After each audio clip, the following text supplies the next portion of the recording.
नमस्कार, दर्पण solution YouTube channel पर मैं प्रवेंद्र आपका हार्दिक स्वागत करता हूं। इस वीडियो के माध्यम से हम स्कूल लॉगिन और पीईओ लॉगिन पर बुक डिमांड लॉक करने की पूरी प्रोसेस जानेंगे। आप देखेंगे इस वीडियो के माध्यम से किस तरह से हम फ्री टेक्स्ट बुक की डिमांड करें और किस तरह से उनको लॉक करें। तो सबसे पहले हम विद्यालय लॉगिन कर लेते हैं। विद्यालय लॉगिन में योजनाओं के अंदर निःशुल्क पाठ्य पुस्तक पर हम चलते हैं और यहाँ पर स्कूल स्टॉक और विद्यार्थी वितरण प्रविष्टि सबसे पहले हम चेक करते हैं। स्कूल स्टॉक और विद्यार्थी प्रविष्टि, यहाँ पर स्कूल स्टॉक और विद्यार्थी प्रविष्टि पर हम क्लिक करेंगे। इस तरह का इंटरफेस हमें दिखाई देगा।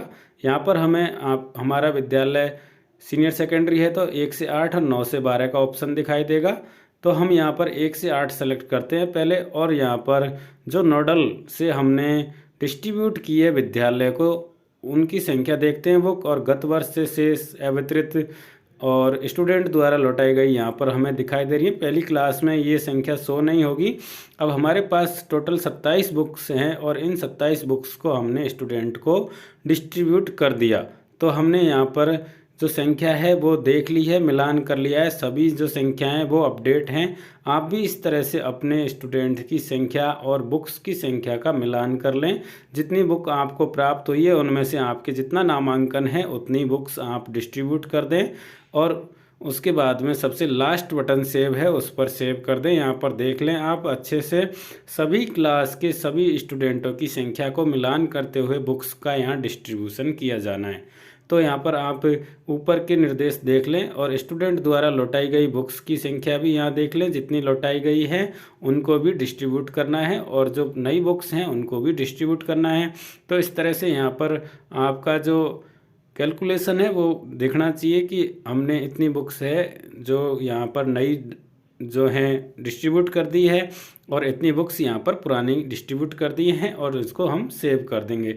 इस तरह से आप सभी क्लास के लिए स्टूडेंट की संख्या के आधार पर डिस्ट्रीब्यूशन कर देंगे। ओल्ड बुक्स हैं उनमें से डिस्ट्रीब्यूशन भी करना है और न्यू बुक्स का भी डिस्ट्रीब्यूशन यहाँ पर करना है, और यहाँ पर सब्जेक्ट वाइज इनको सेव करना है। इस तरह से हम सेव कर देंगे, और हम चाहें तो सेव ऑल के ऑप्शन से भी कर सकते हैं, क्योंकि सेव ऑल का ऑप्शन यूज़ करते हैं तो पुरानी जो एंट्री कर रहे हैं उसमें टाइम ज़्यादा हो जाता है। तो हम यहाँ एक एक सब्जेक्ट के सामने सेव बटन से इसको सेव कर देंगे। तो इस तरह से हमारा ये डाटा एक्यूरेट हो जाएगा कि हमने जो हमारा स्टॉक रजिस्टर है उससे हमारा यहाँ पर मिलान हो जाना चाहिए कि हमने कितनी बुक्स नई डिस्ट्रीब्यूट कर दी और कितनी बुक्स पुरानी डिस्ट्रीब्यूट किए हैं, और उन सभी को यहाँ पर सेव हम कर देंगे। इस तरह से ये तो स्टॉक जो विद्यालय पर उपलब्ध है उसको स्टूडेंटों में डिस्ट्रीब्यूट किया वो है। अब हमने यहाँ पर क्लास 1 से 8 का डिस्ट्रीब्यूशन देख लिया है। इसी तरह से हम क्लास 9 से 12 का डिस्ट्रीब्यूशन भी देखेंगे और हमारे स्टॉक रजिस्टर से उसकी मिलान कर लेंगे। तो हमने यहाँ पर 1 से 9 को सेलेक्ट 9 से 12 को सेलेक्ट कर लिया है। इस तरह से हम यहाँ पर स्टूडेंट को जो नई बुक्स दी हैं उनकी संख्या और जो पुरानी बुक्स डिस्ट्रीब्यूट की है उनकी संख्या यहाँ पर मिलान कर लेंगे। और अगर कोई चेंजेज है तो लॉक करने से पहले इसको यहाँ पर अपडेट करना ज़रूरी है। अगर आपके यहाँ पर आपने पहले स्टूडेंट कम थे, डिस्ट्रीब्यूशन कम दिखा रखा है, बाद में आपके बुक्स और आ गई हैं या स्टूडेंट बढ़ गए हैं और डिस्ट्रीब्यूशन आपने नहीं किया है, तो उसका डिस्ट्रीब्यूशन आप डिमांड लॉक करने से पहले ही कर लें। अगर आपके स्टूडेंटों की संख्या बढ़ गई है और आपने बुक्स कम शो कर रखी है तो यहाँ आप उन बुक्स की संख्या अपडेट कर दें जो आपने स्टूडेंट को बाद में दी है। उसके बाद में सामने सेव बटन पर आप क्लिक कर लें और उसके बाद में आगे की प्रोसेस हम करेंगे। तो यहाँ पर हमने स्टूडेंट स्टॉक जो है वो स्टूडेंट को वितरित किया है, उसकी एंट्री चेक कर ली है, तो हमारा सारा यहाँ पर डिटेल सही है। तो ये स्कूल स्टॉक व विद्यार्थी वितरण की प्रविष्टि हमने कर ली है। इसके बाद हम चलते हैं free text book school demand.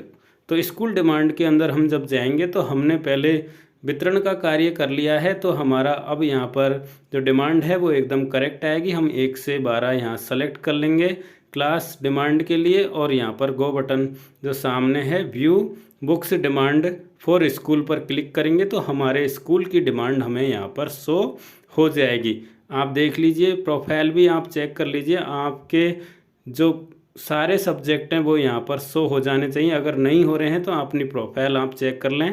अब यहाँ पर देख लीजिए, संस्कृत के सामने यानी कि तृतीय भाषा जो है उसके सामने हमारा खाली दिखाई दे रहा है, एंटर हेयर का ऑप्शन दिखाई दे रहा है। तो यहाँ पर जितना नामांकन हमारा है उतना नामांकन हम यहाँ पर थर्ड लैंग्वेज में एंटर करेंगे। अगर आपके 2 सब्जेक्ट थर्ड लैंग्वेज में चलते हैं तो जितने जितने स्टूडेंट आपके एक लैंग्वेज के अंदर हैं उतनी संख्या यहाँ भर देंगे। टोटल मिलाकर नामांकन हमारा यहाँ पर दिखाया हुआ नामांकन है उसके बराबर ही होना चाहिए, उससे ज़्यादा नहीं होना चाहिए। अगर ज़्यादा होगा तो यहाँ पर जो एरर है वो दिखाई देगी कि आपका नामांकन ज़्यादा हो रहा है। जैसे यहाँ पर 29 नामांकन है तो मैंने संस्कृत में 29 भरा। अगर आपके उर्दू और संस्कृत दोनों चलते हैं तो टोटल मिलाकर दोनों का 29 ही नामांकन होना चाहिए। इस तरह से हम सभी क्लासों की तृतीय भाषा सेव कर देंगे और सबसे नीचे लॉक बटन पर हम क्लिक करेंगे। आपकी इस तरह से विद्यालय लॉगिन पर जो बुक डिमांड थी वो लॉक हो चुकी है। तो ये कार्य हमने स्कूल लॉगिन पर किया है। सभी स्कूल लॉगिन पर ये कार्य किया जाना है। अगर प्राथमिक विद्यालय है तब भी ये कार्य किया जाना है, माध्यमिक विद्यालय तब भी ये कार्य किया जाना है, उच्च प्राथमिक है और उच्च माध्यमिक है तो सभी विद्यालय के लिए ये कार्य किया जाना है। यानी पीओ अधीनस्थ जितने भी विद्यालय हैं वो अपनी अपनी डिमांड लॉक करेंगे। इस तरह से हमने विद्यालय की डिमांड लॉक कर दी है।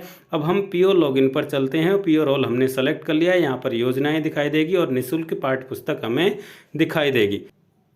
अब हम निःशुल्क पाठ्य पुस्तक के अंदर नोडल मांग की प्रविष्टि 2022-23 देखेंगे। यहाँ पर नोडल की मांग की लॉक किया जाना है तो उससे पहले आप सभी स्कूलों की बुक्स की डिमांड देख लें कि सभी की लॉक हो गई है या नहीं। यहाँ पर हमें view mapped school lock status देखना है।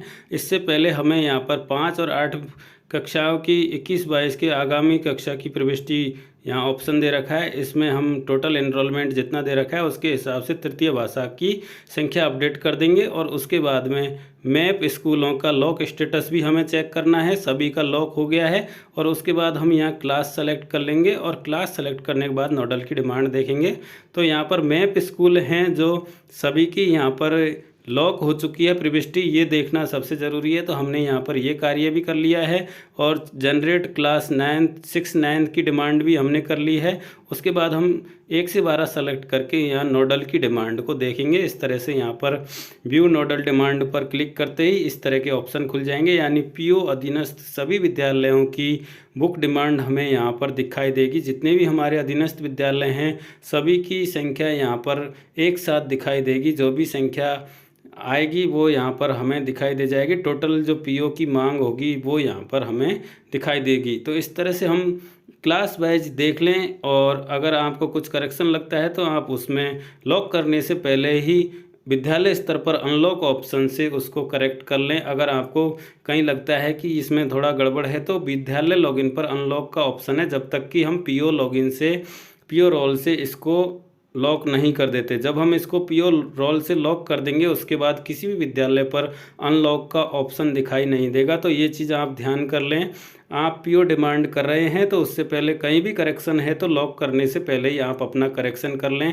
लॉक करने के बाद में ये करेक्शन नहीं होगा। तो हमने यहाँ पर एक एक विद्यालय की जो डाटा है उसको मिलान कर लिया है। उसके बाद हम पीओ पर मिलान कर रहे हैं और मिलान करने के बाद हमने सभी सब्जेक्ट को देख लिया है, कोई भी सब्जेक्ट नहीं छूटा है। तो यहाँ पर लॉक नोडल डिमांड पर हम क्लिक करेंगे। यहाँ पर लिखा हुआ आ रहा है कि अनलॉक नहीं कर पाएंगे, निःशुल्क पाठ्य पुस्तकों की मांग को लॉक करना चाहते हैं तो लॉक डिमांड पर क्लिक करें।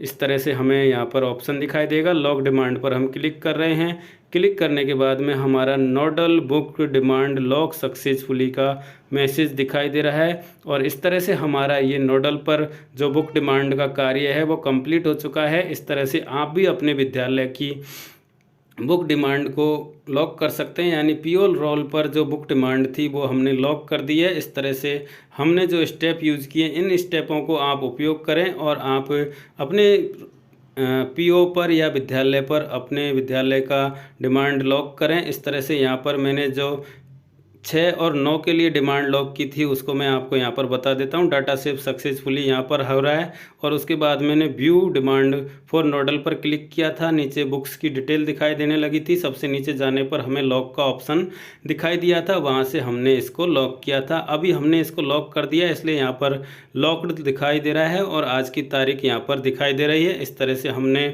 पीओ अधीनस्थ सभी विद्यालयों का डाटा चेक किया, एक एक विद्यालय को ओपन करके देखा, सबकी डिमांड लॉक थी। उसके बाद में किसी के कोई भी समस्या नहीं थी। इस तरह से हमने सारे विद्यालयों के जो डिमांड थी उनको एक साथ पीओ पर लॉक कर दिया है। आप भी इस तरह से लॉक करें और इन सभी स्टेपों को उपयोग करें, जिससे कि आपके कोई भी एरर दिखाई नहीं देगा। अगर आपके कोई एरर आता है तो आप हमें इस वीडियो के कमेंट बॉक्स में कमेंट करें, जिससे कि आपके जो प्रॉब्लम आ रही है उसका सॉल्यूशन हम आपको बता सकें।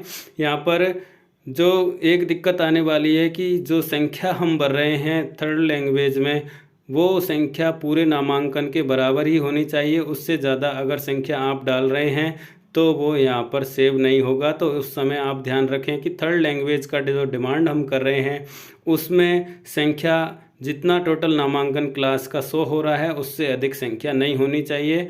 आशा करता हूँ आपको ये वीडियो पसंद आएगा। वीडियो पसंद आए तो लाइक करें, कमेंट करें और शेयर करें। इस तरह से आप बुक डिमांड का कार्य कर सकते हैं और उसको PDF में या प्रिंट उसका ले सकते हैं। वीडियो देखने के लिए बहुत बहुत धन्यवाद।